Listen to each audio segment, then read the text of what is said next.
Yan, mga kapulisan po natin ngayon mga kababayan ay kasama po natin dito sa pagpatupad ng peace and order. Ayan po, ay dito sa AGAP party list. AGAP? Ayan, AGAP. Ayan mga kapulisan po natin ngayon mga kababayan. Kasama po natin ngayong umaga ho na ito. Ayan po, ayan o. Wait lang. Ayan, dito muna tayo sa ating mga kapulisan. Kasama po natin mga kaibigan. Ayan, para po mapanatili ang peace and order sa lugar ho na ito. Ayan. Good morning. Alam natin na gordyado tayo kasi. Yes. Okay. So, abangan natin kung sino-sino ang magpapile ng mga certificate of candidacy. Ayan. Sige sir. Ito pala. Ito pala yung ito yung ng agaw ng mic, di ba? Yan, di ba? Wait lang dito. Hindi daw. Ha? Hindi daw eh. Hindi alin? Hindi daw alin? Ayan guys, oh. Ito yun guys, natandaan. Sino ang susunod na senador? Natatandaan nyo pa ba yan? Kilala mo ba ito? Ay, maraming salamat po sa iyong pagkulay. Susmi po. Okay, rain or shine, tuloy ang support sa color. Ayan. Dito, ayan o. Diba? And oy guys, 2,000 na tayo guys. Ang dami na po natin. Ito guys, magpapail din yata ito ng senador. So mamaya tatanungin natin. Mamaya ha. Ito, ang tatakbuhin daw nito ay senador. Itong si Wilbert mga kababayan. Ito yun ang agaw ng mic dun sa Senado o sa Congress noong nakaraan. Kaya trending ito eh. Ayan o. Mamaya mag-interview tayo mamaya. Ayan po, dito po ang ating mga kapulisan sa gilid and pagpapanatili po ng peace and order. Papambisaya. Hindi po, si Pangulong Duterte, red din yun. Oo. Murang pagkain. Ayan guys, and murang. Libreng gamot. Magpapagamot. Ayan. Yes po, te. Totoo po yun. Nakita. Ayan guys. Ayan ang gagawin natin ngayon Ito, sino ba yan? kasama si Manoy Wilbert Lee. Ayan na guys. Ano ba yan? Andiyan na ba, idol? Nandiyan na? Sino yan? Ito na, kabayan, oh. Dumating na. Di marami din na. Ang kapala kasi, pag dumating yung bilis. Yes po, ayan po yun. Mga kapulisan, no? Kabayan party list, mga kabayan, mga SWAT, nandito ngayon kasama natin, no? Ayan. Dito.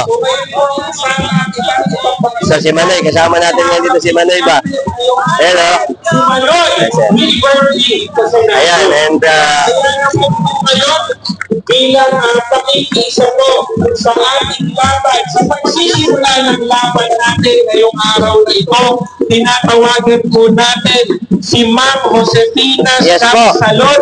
Alam pa ninyo yan mga kabayan. Mga senior citizen. Ito yung kauna-unang ng certificate of candidacy mga kaibigan. Magandang umaga po sa inyo lahat. Ayan. Presentin natin certificate po ng barangay sector ng Pasico. Kahit pa paano, marami-rami dito eh. Ito, kabayan party list. Kabayan party list. Ayan na. Grabe ka na ba? Ayan na.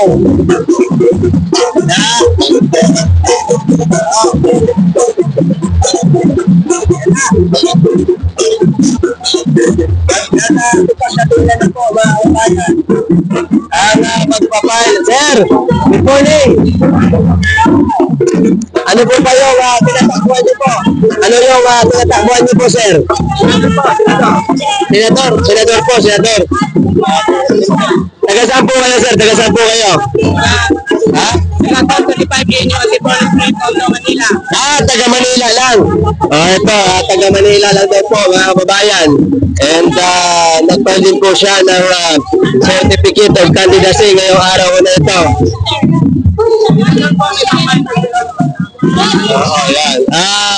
nagpapile po siya mga kababayan ng certificate of candidacy bilang senador po.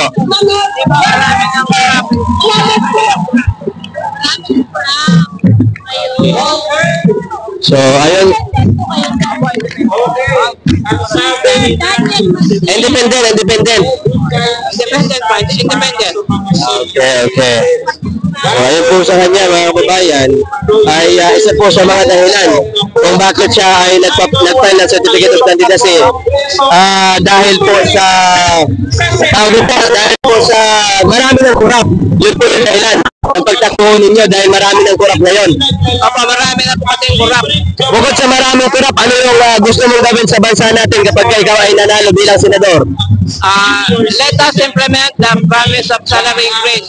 Our rights are embodied in the charter.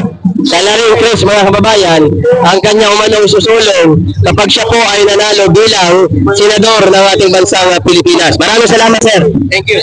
Okay mga kababayan, dito muna tayo sa gilid. Abang-abang po tayo sa mga susunod po na mga magpapile ng certificate of candidacy sa araw una ito. Okay, ayan ha. Okay, wait lang. Ayan po. Ayan, and nakita nyo naman po at narinig naman ang kanya pong mga pahayag, mga kababayan, na ayun nga po sa kanya.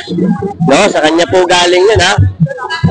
Ang dahilan di umano ng kanyang pagtakbo bilang senador ng Pilipinas ay dahil umano ay marami ng turap sa ating bansang Pilipinas. At ayun nga po sa kanya, yan din po ang isa sa mga susolusyonan po niya kapag sila po ay nanalo bilang senador ng ating bansang Pilipinas, mga kaibigan.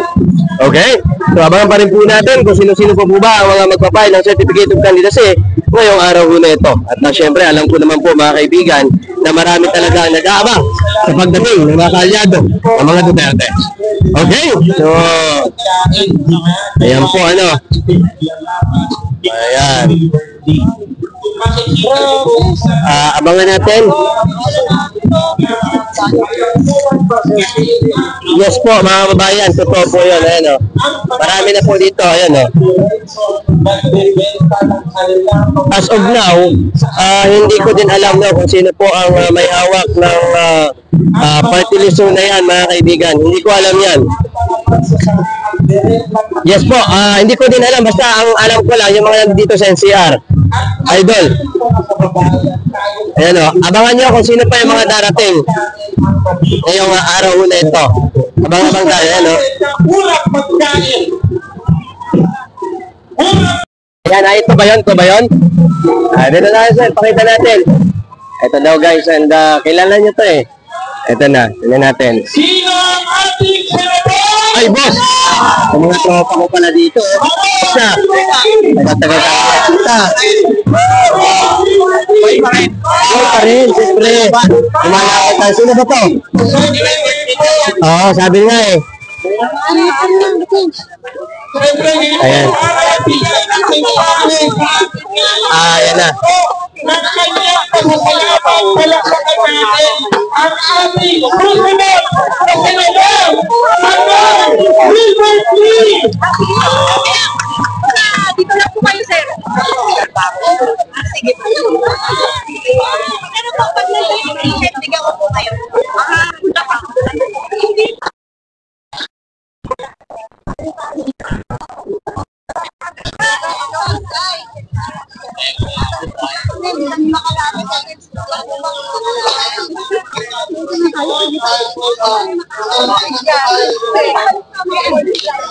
Paano mo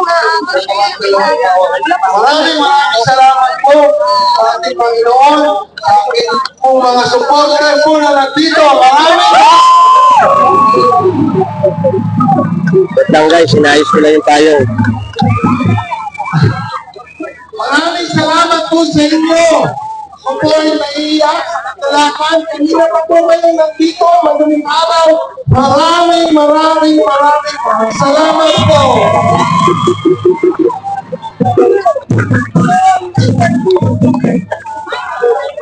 Well, sinimulan po natin sa Kongreso, natin Senado, alam natin yan, ngayon at yung po yung nagtulong sa atin. Yung po layunin natin, murang pagkain para Ayos, sa Naambos niyo pala. Ambos eh. tiyak ng trabaho, pagkakaroon ng tiyak ng trabaho at sa pagkakila para sa bawat isa. At higit sa lahat, gusto po natin mawala ang takot at pangamba sa pagkakasakit ang bawat isa. Dahil ito po ang naglulugmok sa kahirapan. Ay, grabe naman yung pants. Yung pagtakot sa pagkakasakit, Grabe naman yung pants. pagbili ng gamot, mauulong ito. Please gamot at please pagpapagamot, gawin na po natin ito. Yan po yung ating mga layunin.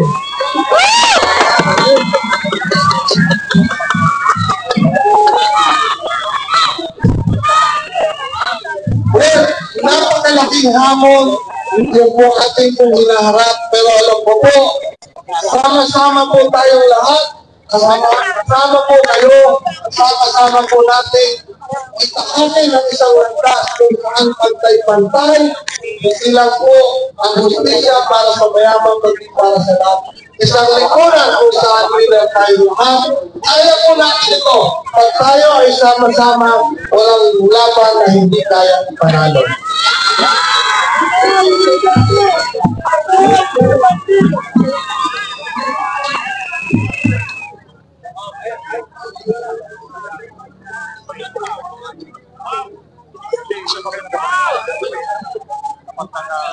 Uulan na. Wala, dito tayo.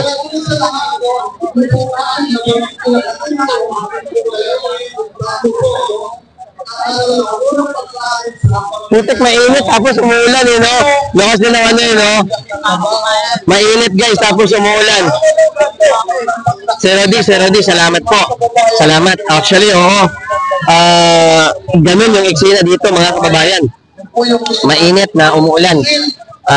Kaya nga, alam nyo, yung mga ganitong pagkakataon, minsan lang po ito, no? Ayan. Gaya na sinasabi ko po sa inyo, yung pinocover natin ngayon, ito yung nangagaw doon ng mic doon sa Congress. Diba? Ang pinag-uusapan nila yung pondo. Ito yon. So, pinocover lang natin, ano? Siyempre, lahat i-cover natin dito ngayon. Ayan, no? Inuulan, no? Inuulan, no? Grabe, ang init, pero ang lakas ng ulan. Ang init, pero umuulan, ayan, no?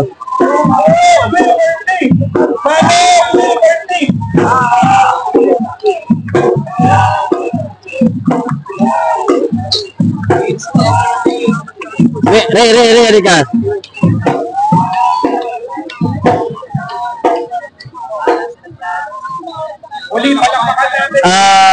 Kaya nga. Kuhaan mo nga ako ng picture dyan. Lapitan mo, tapos video itaas mo siya pag ganun. Yung dyan ka banda sa may, dyan sa nakaitim na babae. Tapos itaas mo lang. Kuhaan mo ako, picturean mo. Yes po, kamag-anak ko, Duterte plus PDP. Hindi guys.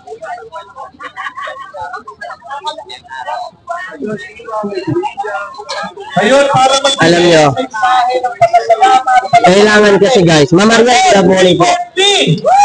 Wala naman to, alam naman natin talaga kung sino talaga ang mga... Mas? Ha? Kaya nga eh. Hindi ko alam kung ano guys ang dahilan. Kababayan, dito ka na ba eh? Purihin mo lang si Pangulong Duterte kasi nung nakaraang filing, muntik ng suruntukan dahil sa nakarinig sila ng mga banat eh. Galing sa mga vlogger. Talagang muntik na burong-buwan. Kaya wag mo silang banatan. Purihin mo lang si Duterte. Ayan nga mga kababayan, maraming thank you. wala pa jacket ha. Ano po tayo ng channel,